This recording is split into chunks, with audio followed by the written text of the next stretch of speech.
जय श्री कृष्ण। कोरोना की व्याधि ये भारतीय संदर्भ में यदि विचार करें तो स्पष्ट हो जाता है कि सामर्थ्यवान पुरुषों के द्वारा भारतीयों को प्रदान किया गया दुर्भाग्यपूर्ण संदर्भ है। जो विदेशों में जा सकते थे, कॉरपोरेट लेवल के बड़े अधिकारी, डॉक्टर्स, वकील या उद्योगपति या प्रोफेशनल्स जो डिफरेंट फील्ड्स में बाहर काम कर रहे हैं, दुर्भाग्य से उनके माध्यम से यह बीमारी भारतवर्ष में आ गई।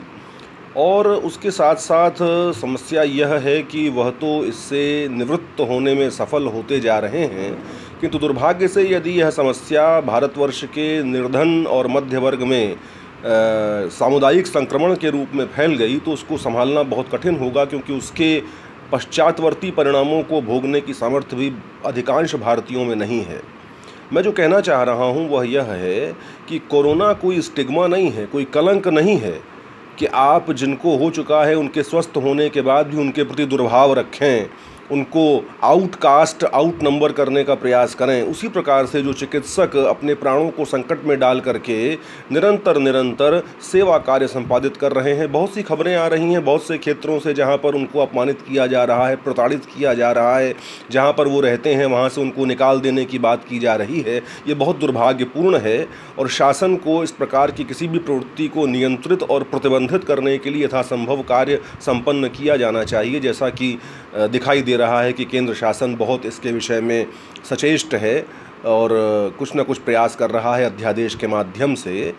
हमको ये समझना होगा कि यह व्याधि हमारे अपने आचरण के परिणाम स्वरूप न केवल हमको कष्ट देती है, अपितु उसके साथ साथ बहुत से अन्य लोगों को भी कष्ट देती है।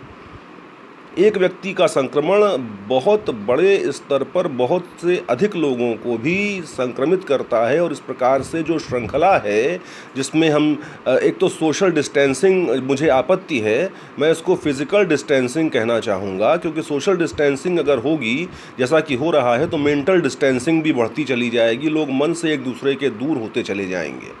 इसलिए वह नहीं होना चाहिए। हमको बहुत सहानुभूति के साथ जो कोरोना से पीड़ित होने के उपरांत ठीक हो रहे हैं उनको भी स्वीकार करना होगा, तथा चिकित्सकीय वर्ग जिसमें कि नर्सिंग स्टाफ से लेकर पैरामेडिक्स से लेकर के बड़े बड़े डॉक्टर्स तक सम्मिलित हैं, उनके प्रति भी सद्भाव को बचाए रखना होगा, बनाए रखना होगा, तथा उनके इस योगदान को अपने सहिष्णु दृष्टिकोण के माध्यम से न केवल स्वीकार करना होगा अपितु उन्हें सम्मानित भी करना होगा। क्योंकि याद रखिए, अगर चिकित्सक शिथिल हो गया तो हमको आपको बचाने वाला कोई नहीं है। मेरी संकल्पना है मानव सेवा, माधव सेवा। आजकल चिकित्सक मनुष्य की सेवा कर रहे हैं तो प्रकारांतर से माधव की ही सेवा संपन्न कर रहे हैं, और ईश्वर की कृपा यदि हुई तो उनके ये प्रयास फलीभूत होंगे, शासन का प्रयास फलीभूत होगा और कोई न कोई नवीन संदर्भ ऐसा अवश्य प्रकट होगा जिससे इस भारी व्यापक अंतर्राष्ट्रीय व्याधि से, महामारी से हम सभी को मुक्ति प्राप्त होगी। जय श्री कृष्ण।